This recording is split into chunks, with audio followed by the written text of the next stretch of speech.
ये वतन का राग। नमस्कार, वतन का राग कार्यक्रम में आप सभी का बहुत बहुत स्वागत है। कहा गया है कि हर आदमी में होते हैं 10-20 आदमी, जिसको भी देखना हो कई बार देखना। किसी एक इंसान में 10-20 आदमी के होने की और उसे कई बार देखने की ये बात इंसानी फितरत की बात है। लेकिन कुछ ऐसी विलक्षण विभूतियां भी हमारे देश में हुई हैं जिनकी बहुमुखी प्रतिभा के इतने आयाम हैं कि मन उलझ कर रह जाता है कि एक शब्द में उनका क्या परिचय हो। ऐसा ही विलक्षण व्यक्तित्व था दामोदर धर्मानंद कोसाम्बी का। डीडी कोसाम्बी एक महान गणितज्ञ थे। इसके साथ ही उन्होंने अनुवांशिकी, मुद्राशास्त्र, इंडोलॉजी, संस्कृत अध्ययन और भारतीय इतिहास पर भी उतना ही महत्वपूर्ण कार्य किया है। उन्हें भारतीय इतिहास लेखन के मार्क्सवादी उपागम का पितामह माना जाता है। लेकिन विशेष बात यह है कि उनके लेखन में उनकी निजी स्वतंत्र दृष्टि स्पष्ट दिखाई देती है। दामोदर धर्मानंद कोसाम्बी का जन्म 31 जुलाई सन 1907 को गोवा के कोसबेन में हुआ था। उनके पिता धर्मानंद कोसाम्बी एक प्रसिद्ध बौद्ध विद्वान थे जिन्होंने अमेरिका की हार्वर्ड यूनिवर्सिटी में काम किया था। दामोदर कोसाम्बी बचपन से ही एक तीक्ष्ण बुद्धि बालक थे। सीखने की ललक, जिज्ञासा और मानवीय मूल्य उन्हें अपने पिता से प्राप्त हुए थे। अपने जीवन के शुरुआती 5 साल वो गोवा में रहे। सन 1912 में वो पुणे आ गए और यहीं न्यू इंग्लिश स्कूल में उनकी शिक्षा आरंभ हुई। वो बहुत दुबले पतले थे और उनका स्वास्थ्य अक्सर खराब रहता था, इसलिए उनकी शिक्षा बाधित हुई। भारत में कुछ समय स्कूली शिक्षा के बाद सन 1918 में वो पिता के साथ कैम्ब्रिज, मैसाचुसेट्स गए। खराब स्वास्थ्य के चलते वो अकादमिक शिक्षा की ओर मुड़े और हार्वर्ड ग्रामर स्कूल में नामांकित हुए। इसके बाद 1920 में उन्होंने कैम्ब्रिज हाई और लैटिन स्कूल में प्रवेश लिया। इस तरह उनकी अभिरुचि अब सभी शैक्षणिक विषयों में हो गई। कैम्ब्रिज में ही उनकी मित्रता नॉर्बर्ट वीनर से हुई, जो अत्यंत मेधावी छात्र थे। दामोदर धर्मानंद कोसाम्बी पर इस मित्रता का बहुत सकारात्मक प्रभाव पड़ा। उन्होंने अपनी परीक्षा उच्च अंकों के साथ उत्तीर्ण की। परिणाम स्वरूप उन्हें हार्वर्ड विश्वविद्यालय में प्रवेश परीक्षा देने से छूट मिल गई। सन 1924 में उन्होंने हार्वर्ड विश्वविद्यालय में प्रवेश लिया, लेकिन वो बीच में ही भारत लौट आए। सन 1926 में वो पिता के साथ फिर अमेरिका गए और हार्वर्ड विश्वविद्यालय में अपनी पढ़ाई शुरू की। गणित विषय में उनकी विशेष रुचि थी और जॉर्ज डेविड बिरखॉफ उनके मार्गदर्शक गुरु थे। लेकिन डीडी कोसाम्बी ने यहाँ अलग अलग पाठ्यक्रम लेते हुए विषयों की एक अद्भुत श्रृंखला में खुद को विस्तारित किया और अद्भुत बात ये थी कि प्रत्येक विषय में उन्होंने उत्कृष्ट प्रदर्शन भी किया। सन 1929 में हार्वर्ड विश्वविद्यालय ने उन्हें सर्वोच्च सम्मान के साथ कला स्नातक की उपाधि प्रदान की। इसके बाद वो अपनी जन्मभूमि भारत की ओर लौटे। बलिहारी तेरा बरवे बरवे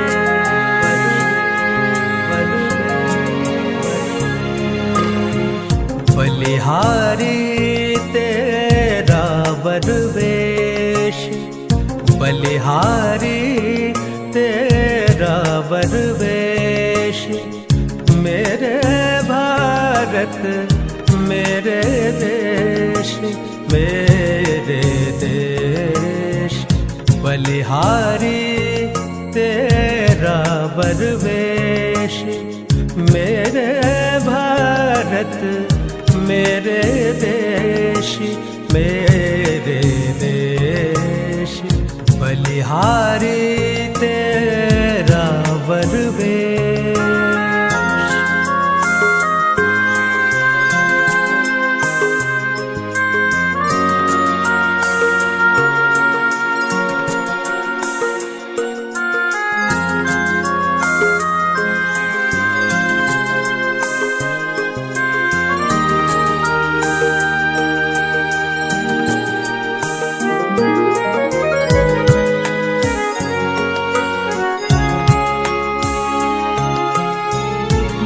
बाहर मुकुट विभूषित भाल, भीतर जटा जूट का जाल। बाहर मुकुट विभूषित भाल, भीतर जटा जूट का जाल। ऊपर नभ नीचे पाताल, और बीच में तू प्रणपाल। ऊपर नभ नीचे पाताल, और बीच में तू प्रणपाल। और बीच में तू प्रणपाल, तू प्रणपाल। बंधन में भी मुक्ति निवेश, मेरे भारत मेरे देश, मेरे देश। बलिहारी तेरा वरवेश।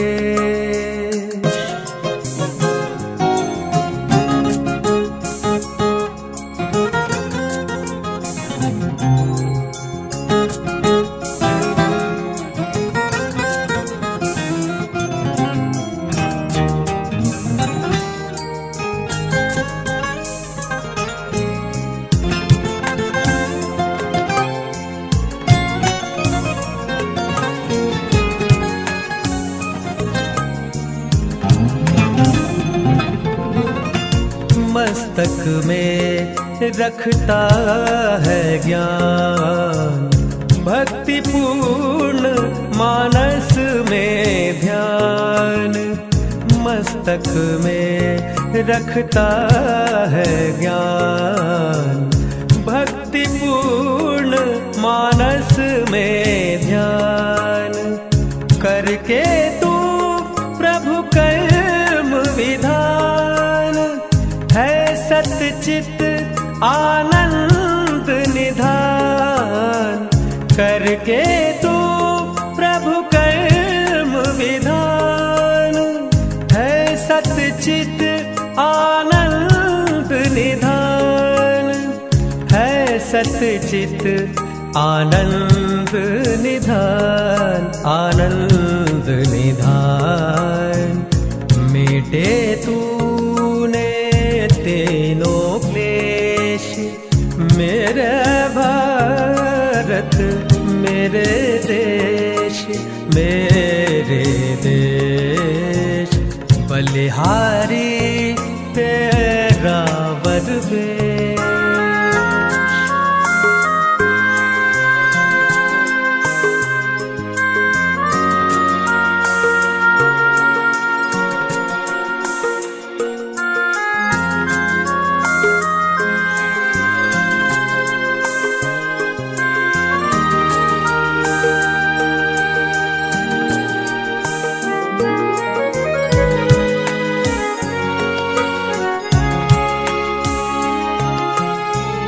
तन से सब भोगों का भोग, मन से महा अलौकिक योग। तन से सब भोगों का भोग, मन से महा अलौकिक योग। पहले संग्रह का संयोग, स्वयं त्याग का फिर उद्योग। पहले संग्रह का संयोग, स्वयं त्याग का फिर उद्योग। स्वयं त्याग का फिर उद्योग, फिर उद्योग। अद्भुत है तेरा उद्देश्य, मेरे भारत मेरे देश, मेरे देश।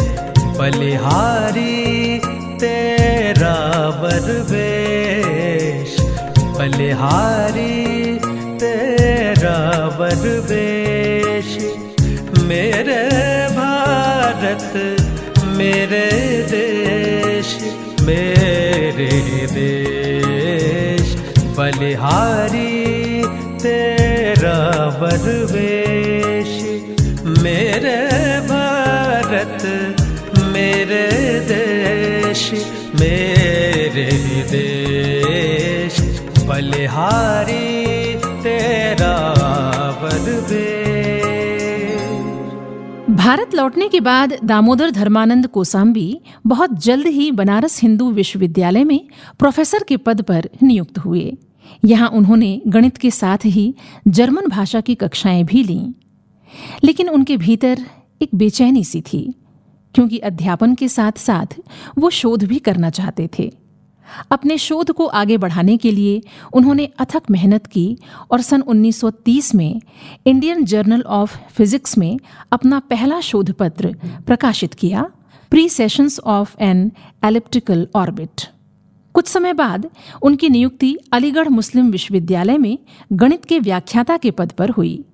इसी बीच उनका विवाह हुआ और पत्नी नलिनी से उनकी 2 बेटियां हुईं। अलीगढ़ विश्वविद्यालय में वो 2 वर्ष रहे और डिफरेंशियल ज्योमेट्री और पाथ स्पेस के सामान्य क्षेत्र में 8 महत्वपूर्ण शोध पत्र तैयार किए।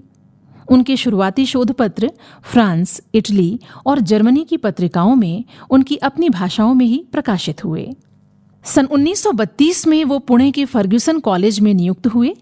अनेक मतभेदों के चलते उनकी नियुक्तियां अलग अलग संस्थाओं में रहीं, लेकिन पुणे में उन्हें मनचाहा वातावरण मिला। यहाँ उन्होंने लगभग 14 वर्ष तक गणित का अध्यापन किया।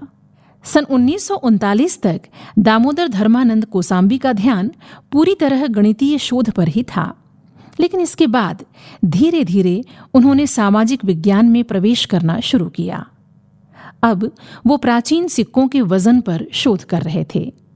मुद्रा शास्त्र के कठिन विज्ञान में उन्होंने गहन शोध किया। तक्षशिला के, विशेष रूप से मगधकालीन सिक्कों के विशाल भंडार और नियंत्रण साधन के रूप में उन्होंने आधुनिक सिक्कों का प्रयोग किया। लगभग 12,000 सिक्कों को तौलने के बाद उन्होंने कहा कि पुरालेख और पुरातत्व से अलग एक विज्ञान के रूप में मुद्रा शास्त्र की नींव डाली जा सकती है। उन्होंने डेटा का मूल्यांकन आधुनिक सांख्यिकी तरीके से किया। संस्कृत साहित्य भी उनका प्रिय विषय रहा। इसमें उन्होंने भर्तृहरि और भास की रचनाओं की ओर विशेष ध्यान दिया। उनके भाष्य अत्यंत उत्कृष्ट माने जाते हैं। संस्कृत साहित्य से ही वो प्राचीन भारत के इतिहास की ओर बढ़ गए। इस विषय पर उन्होंने अनेक निबंध भी लिखे। जय जयति जयति प्राचीन हिंद, जय नगर ग्राम अभिराम हिंद। जय जयति जयति प्राचीन हिंद, जय नगर ग्राम अभिराम हिंद। जय जयति जयति सुखधाम हिंद, जय सरसिज मधुकर निकट हिंद। जय जयति जयति सुखधाम हिंद, जय सरसिज मधुकर निकट हिंद। जय जयति जयति प्राचीन हिंद, जय नगर ग्राम अभिराम हिंद। जय जयति जयति प्राचीन हिंद, जय नगर ग्राम अभिराम हिंद।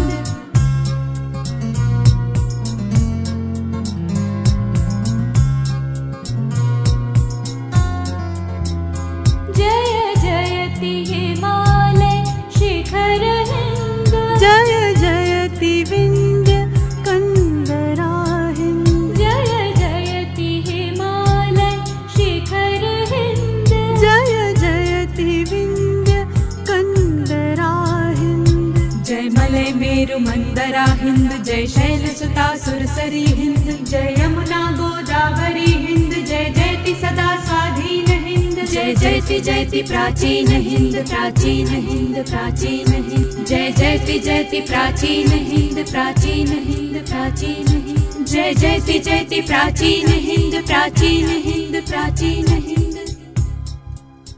दामोदर धर्मानंद कोसाम्बी की ख्याति इतनी बढ़ चुकी थी कि सन 1940 में डॉक्टर होमी जहांगीर भाभा ने उन्हें आमंत्रित किया और Tata institute of fundamental research में गणित के अध्यक्ष के रूप में उनकी नियुक्ति हुई। वो 16 वर्षों तक इस पद पर बने रहे। वो शिकागो विश्वविद्यालय के अतिथि व्याख्याता भी रहे। देश दुनिया के अनेक विद्वानों से उनका विमर्श हुआ करता था। डीडी कोसाम्बी दुनिया के परमाणुकरण के खिलाफ थे। वो शांति के पक्षधर थे। वो भारत की ऊर्जा जरूरतों के लिए सौर ऊर्जा जैसे वैकल्पिक ऊर्जा स्रोत की वकालत कर रहे थे। इन्हीं विभेद के चलते वो टाटा रिसर्च इंस्टीट्यूट से अलग हो गए, लेकिन उनकी शोध रुचि व्यापक होती चली गई। उन्होंने गणित का शोध तो जारी ही रखा, इसके साथ ही वो प्राचीन भारतीय इतिहास और सामाजिक मुद्दों पर शोध कर रहे थे। उनकी प्रमुख कृतियां हैं an introduction to the study of Indian history, myth and reality, the culture and civilisation of ancient India in historical outline और एक्सस्पेरेटिंग एसेज। इसके अलावा उन्होंने 5 पुस्तकों का संपादन किया और लगभग 127 शोध लेख लिखे। इस तरह डीडी कोसाम्बी के कार्य का एक व्यापक आसमान है और उनकी दृष्टि अत्यंत विशेष है। उन्होंने संस्कृत साहित्य के ग्रंथों के संपादन हेतु एक विशिष्ट शैली की खोज की तथा इन ग्रंथों को पढ़ने का भी एक सिद्धांत बनाया। बौद्ध धर्म पर उनका लेखन एक क्रांतिकारी कदम था। प्राचीन भारत के इतिहास में जो धार्मिक जीवन था, उसका एक मौलिक सोच के साथ उन्होंने विश्लेषण किया। अपने विश्लेषण के लिए उन्होंने तुलनात्मक तकनीक का प्रयोग किया। सिंधु घाटी सभ्यता का धार्मिक जीवन, बौद्ध धर्म का उत्थान और पतन और भगवान श्री कृष्ण से जुड़े मिथकों का उन्होंने बहुत अच्छा स्पष्टीकरण प्रस्तुत किया। उन्होंने मुद्राशास्त्र और अनुवांशिकी पर जो काम किया वो बहुत लोकप्रिय रहा। इसके साथ ही एक गणितज्ञ के रूप में पथ ज्यामिति, सांख्यिकी, संभाव्य संख्या सिद्धांत आदि का महत्वपूर्ण कार्य उन्होंने किया। इस तरह दामोदर धर्मानंद कोसाम्बी ने विभिन्न विषयों का पारंपरिक सीमाओं से परे जाकर अध्ययन किया तथा अत्यंत मूल्यवान योगदान दिया, जो दुनिया के लिए बहुत उपयोगी साबित हुआ। 29 जून सन 1966 को मात्र 58 वर्ष की उम्र में उन्होंने अंतिम सांस ली। नमन ऐसी विलक्षण विभूति को। 100 युगों की साधना भारत न सो जाए कहीं, तेरी अमृत आराधना आरत न हो जाए कहीं। 100 युगों की साधना भारत न सो जाए कहीं, तेरी अमृत आराधना आरत न हो जाए कहीं। वह तीव्र तप की धीरता, बलवीर की बलवीरता, वह तीव्र तप की धीरता, बलवीर की बलवीरता, धन जन्मयी गंभीरता तुझको न रो जाए कहीं। 100 युगों की साधना भारत न सो जाए कहीं।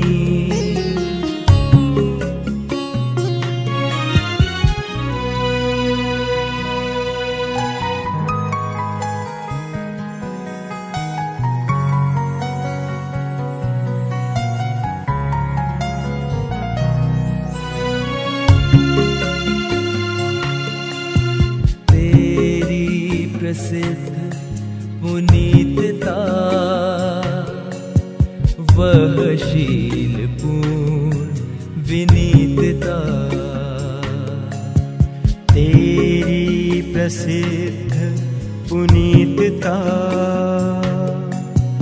वह शील पूर्ण विनीतता,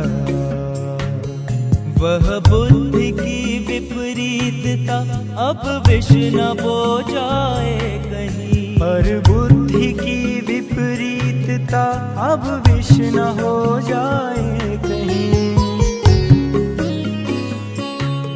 100 युगों की साधना भारत न सो जाए कहीं। 100 युगों की साधना भारत न सो जाए कहीं।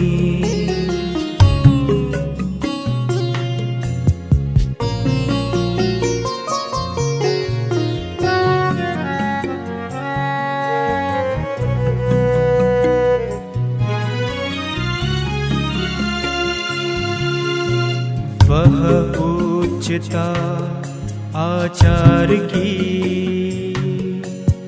विश्वस्तता व्यवहार की। वह उच्चता आचार की, विश्वस्तता व्यवहार की। अनुरक्तता उपकार की तेरी न धो जाए कहीं। अनुरक्तता उपकार की तेरी न धो जाए कहीं। 100 युगों की साधना भारत न सो जाए कहीं।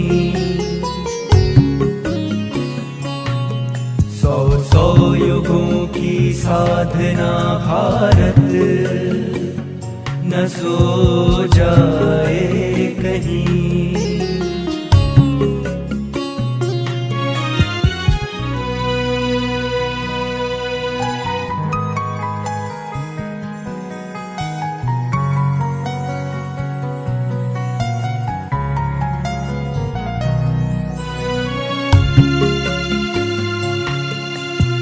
तेजस्विता वह त्याग की,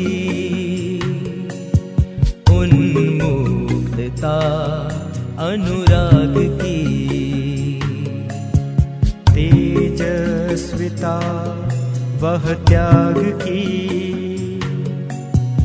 उन्मुक्तता अनुराग की।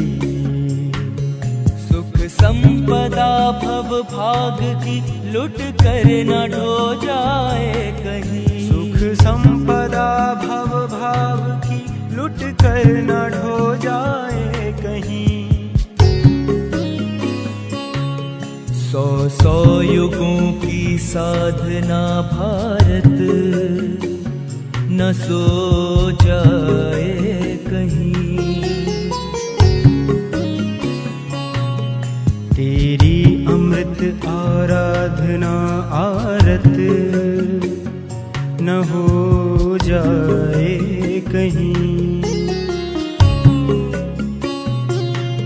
100 युगों की साधना भारत न सो जाए कहीं। तेरी अमृत आराधना आरत न हो जाए कहीं।